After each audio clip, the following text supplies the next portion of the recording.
1972. This really happened. One year I was working at the Valencia behind me in South Miami. And anytime I moved around, it was always a new adventure. It was something always took place. And I kind of looked out for whatever would happen to be prepared.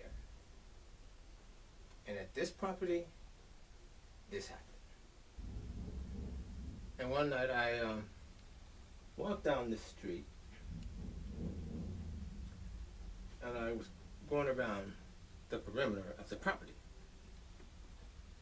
But as I got to this corner and made a left, I heard someone crying.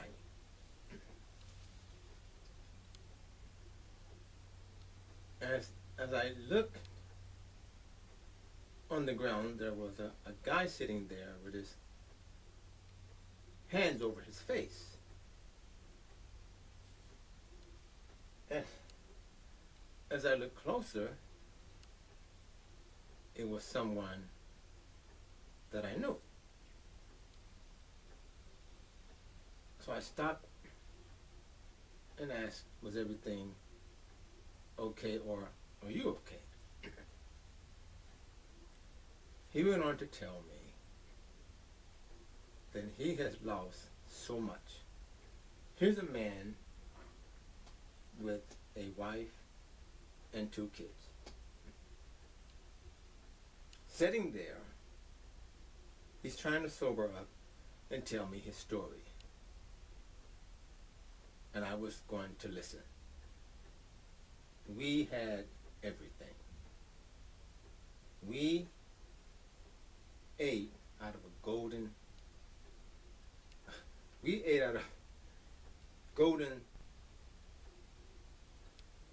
utensils. That's what he was trying to explain to me, that we were well off. He would disappear for a while. I didn't know where he went. I was concerned. Asking around, has anybody seen him?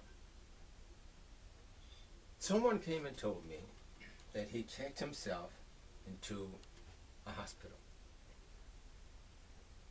About 3 days later, he shows back up at work. And I was wondering, why did you end up in the hospital? How did you end up in the hospital? He said he checked himself in. And I was wondering, what was wrong with you? He said, I just wanted to rest. I was tired. And the only reason I'm out, the nurses got tired of me just laying there.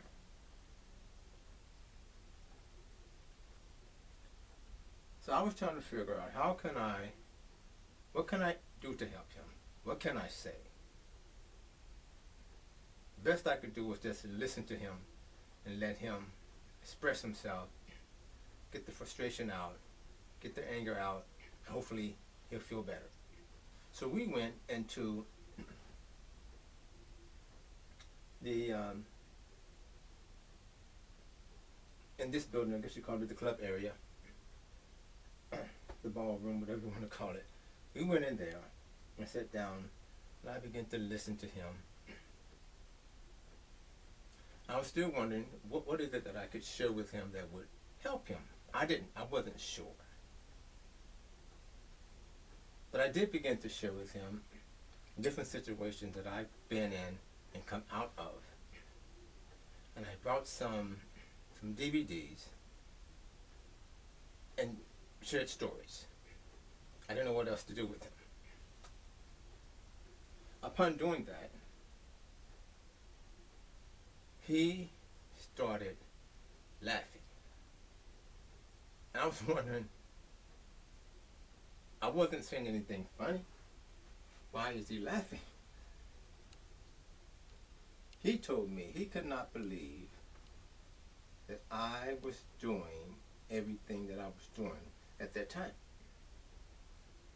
He said this is very unusual. It was funny to him. So he's sitting there, we're sitting there, and he's laughing, which made me laugh. And he's repeating, I can't believe you're doing what you just showed me. I thought it wasn't, what's the big deal? He said, no, it's not. You're doing stuff. I mean, you really into what you're doing. I cannot believe that I'm seeing this. And I'm wondering, okay,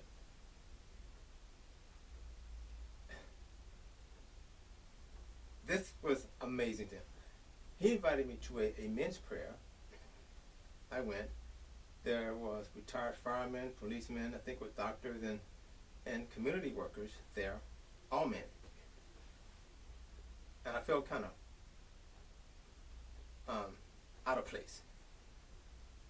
But once they opened up their mouths and began to welcome me and express that I'm welcome back anytime, I thought this is so neat. Because I would need this support. Here I am, trying to help him. He introduced me to a group of men that can help me. How amazing is that? I'm wondering, why is this, what was so funny?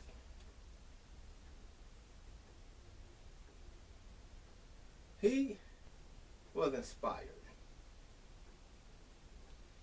about someone else's activity or lifestyle that it was so amazing to him that it made him break out of that oppression, depression, suppression, whatever he was going through. It broke. Simply sharing life stories. Adversity too. This really happened.